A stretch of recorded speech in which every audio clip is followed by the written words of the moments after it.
Everybody, welcome back to the channel. Today we're going to be doing another little project involving that guy right there. This is my 2014 Dodge Ram Crew Cab. It's a Sport Edition Hemi, and it's decently high in the air, just the way that they make this truck. And that's fine for me. I don't really mind getting in and out, but I have two very young kids and some elderly parents who can't get in and out of that truck without assistance. So today we are going to be installing a pair of IronBison side steps. So follow along, take you through the process.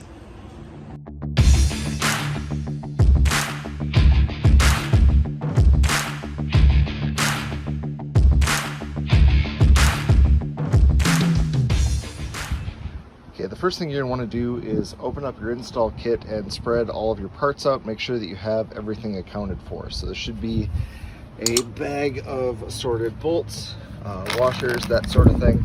We've got a bag of these little brackets to kind of spread through the body. And then you should have 3 large mounting brackets that have D's on them and 3 that have P's on them. So driver side, passenger side, and 6 of these smaller brackets as well. Now for the actual install, we're going to start on the driver's front corner and we'll get underneath the truck. I have all of this laid out just on a carpet scrap. I tend to keep these around for projects like this so I don't have to get my back all filthy. Plus it helps to not lose black hardware on a blacktop driveway. So we'll get under the truck and we'll take that first step. All right, we are up under the truck. So I'm laying roughly under the driver's side front door. And depending on the type of vehicle that you have, the year, you're either going to have a set of threaded holes here, or you're going to have what I have, which is 2 big unthreaded holes and a piece of tape. So this tape is to try to keep any of the undercoating, like what's sprayed on my truck, from going in here. And you're going to want to pull this off. So to mount the front bracket, we're going to use these 2 holes. And to get this mounted properly, there's a plate that's going to go on the inside of this rail. And then the bracket's going to go against the front and they're going to cinch together. But to do that, we have to get a plate inside here, which means we have to use an access port that's under this piece of tape. So we're going to peel this piece of tape back and expose that port. And what we'll end up doing is using this hole to drop the plate in and line it up here. And I'll show you how we do that. It's kind of a little 3-step process.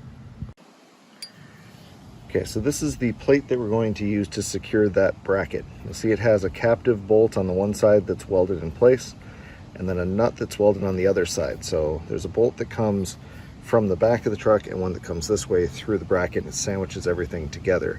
In order to use this, we have to prep this a bit, and we got to grab 2 additional things. You're going to need one of these pieces of plastic. This is just a retainer that's going to hold everything in place for us. And you need to grab one of these bolts out of your hardware kit. It doesn't really matter which one you choose, they're not going to stay in there.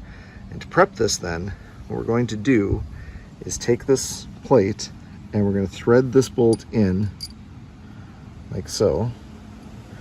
And we're going to run it just so the threads almost come out the other end but don't quite. Now, this is going to serve as our handle. It's going to give us something to hold on to while we get this bolt in place on the inside of the body panel. So I'm going to do my best to do this with one hand, but essentially what we're going to do, we'll see if I'm successful, is drop this in place, use this bolt to hold it, and maneuver it until you get that screw to come out the front. I'm going to need my other hand to kind of get the angle on this. Then once that's in place and that screw sticks out, what you'll end up doing is taking that piece of plastic and sliding it over top to hold it, and then we can pull out this bolt. So yeah, that definitely takes 2 hands, but kind of get the angle right. So I've got my little piece of plastic holding this in place, and then I can pull this out, and that'll let this drop back down so that the bolt coming in through the bracket can thread into it. So you want to get this plastic retainer as tight as possible to try to put some friction against this. Mine's still a little bit loose. That way when you pull this out, it won't just fall. It'll kind of line up. And then once it's in place, you'll be able to use this bolt to actually turn the bracket to get it lined up so you can thread the bolt coming through the support. For the next step then, you're going to need a driver's side bracket. 2 of these washers, 2 lock washers, and then a nut and a bolt. This is going to be the, I believe it's the 1 1/4 inch 8mm bolt. And then the washers with the 2 larger openings. There are a couple that are a bit narrower. You need the wider ones for this step. For positioning on the support bracket then, this tag kind of goes, or this kind of flange piece goes towards the front. So it'll sit like this. And then it's pretty self-evident actually. You're going to thread this over that bolt, drop on a washer, a lock washer, and the nut, and then you'll thread through a bolt on the other side into that captive nut that's on the panel behind this, and then tighten it all up. Okay, your next step is going to involve this smaller support bracket, and essentially, up here to the front with the one that I've got installed, this mounts into this pinch weld here and lines up so that you can thread a bolt through there as well, just to give extra support to this to stop it from kind of pulling down and swaying when it gets weight on it. So you'll notice there is some front and back play on this, so you're going to want to line it up. My initial approach to this is going to be to center this support bracket on the holes in the pinch weld, and then move this kind of snug up to it, and then I'll tighten down the hardware up here as well. So then to attach this, you're going to use these smaller 6mm bolts with a washer on it. These will slide in from the front of the truck, and then on the back side of the bracket, on the other side of the pinch weld, you're going to put another washer, and then one of these little, I can't remember what they're called, these little lock nuts on the end. So here's what the support bracket looks like installed. Note that the bracket does go on the back of the pinch weld. Like I said, I've got it centered.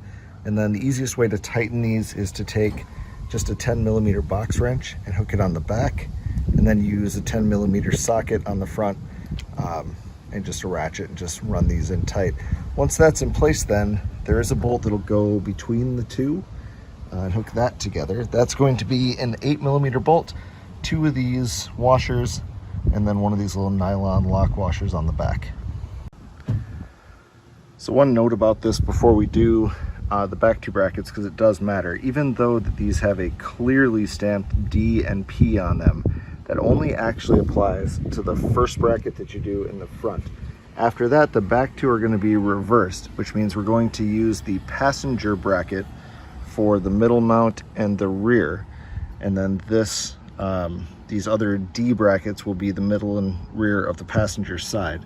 So when this is installed, if I do one that has a P on it, this very front bracket, these support pieces go forward and the bracket hangs back.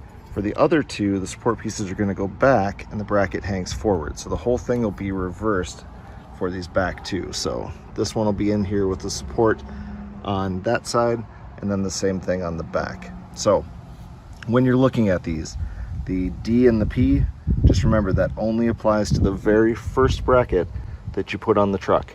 For all the rest, it's going to be reversed. So if everything goes according to plan, this is what you should be set with when you're done. 3 brackets down the left with support pieces. The smaller bolts take a 10mm socket to tighten up. The larger ones take a 13. And remember, only your front one is going to face backwards. You see it? And then the other 2 are the opposite. So front one, follow what's stamped on it. The back 2, do the opposite.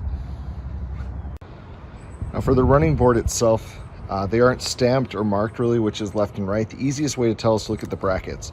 If you look at it, this left bracket, or the first 2 rather, are closer together than the back. These are about 30 inches apart. Those are about 37. And if you look on the running board itself, you'll see the same spacing for the mounting. Now actually attaching these is going to be very much the same process as what we did with the truck. There's these smaller plates. Those are going to get inserted into the back of the running board like so. This little guy gets used to hold that in place. And then you'll lift them up into position on the truck, and you have a bolt that goes this way and a bolt that goes that way. Tighten it all down and you're good to go.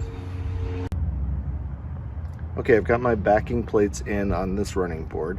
Because of clearancing on the sides, you do have to put the screws in, well, from my perspective or your perspective, the bottom, which will end up being the top hole, since the whole thing's upside down. So Put your panels there with your captive bolt in what will be the top hole. Throw your plastic keepers to hold that in place. And then really mounting these will just be a question of lifting it up into place, threading on a washer, lock washer, and nut for the top screw. And then for the bottom of the screw, you're going to use these pre-built assemblies that they give you. This is a shorter screw, so you won't have clearancing problems when you tighten it in. It's not going to hit this piece of metal.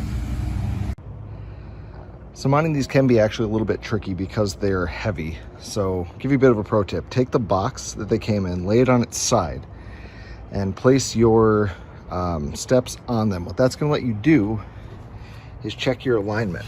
So you can kind of see this little notch lining up with the body here under the door. So I can kind of get that position where I want it to be so that it'll be a nice kind of snug fit. Then I can go and I can check to see how my screws are lining up with my plates. So these plates have a little bit of play when you install them. You can kind of slide them forward and back. And I can see from looking at it that the front screw is fine and my rear screw is going to be fine. But this one is a little bit off. So I actually need to take this, loosen it up and slide it forward about 1/4 of an inch. And that's going to allow that bolt to go in place. So do this, it'll save you a lot of hassle before you lift this heavy thing up into the air. Once that's done, this will lift up and kind of rest on this like a shelf. So it'll kind of click on top of this and it'll support most of the weight while you tighten it up. So there we are. Driver's side is all connected. I've tested it, stood on it, jumped on it a little bit. Holds my weight. I'm not a small guy, so these are rated at 300 pounds, I think, give or take. So nothing my kids are going to do to this could possibly damage it. I really like the look of it. I like how it feels and how it flows with the truck. I'll put a couple still pictures up so you can see what looks like a bit further away. I got to get to work on the passenger side and get that done. I will say this install wasn't hard. It was nice that the truck came with everything sort of pre-drilled and pre-ready to go. It wasn't fast, however. There are a lot of bolts and a lot of kind of nuanced pieces, and these things are not light. So getting them lifted into place, if you do have somebody who can assist you with that last step, it'll go a lot easier. Otherwise, use the box trick. It's not too bad. But this now being the end of a DIY dad project, I owe you a dad joke. And given that we are right at the start of the school year, we'll go with that. So what did the buffalo say to his son just before he got on the bus for the first time? This one's super corny, and it's super corny because of this. Bye, son. Well, that's going to wrap us up from the driveway. Remember, it doesn't have to be perfect. The most important step of any DIY project is just to do it. Catch you next time.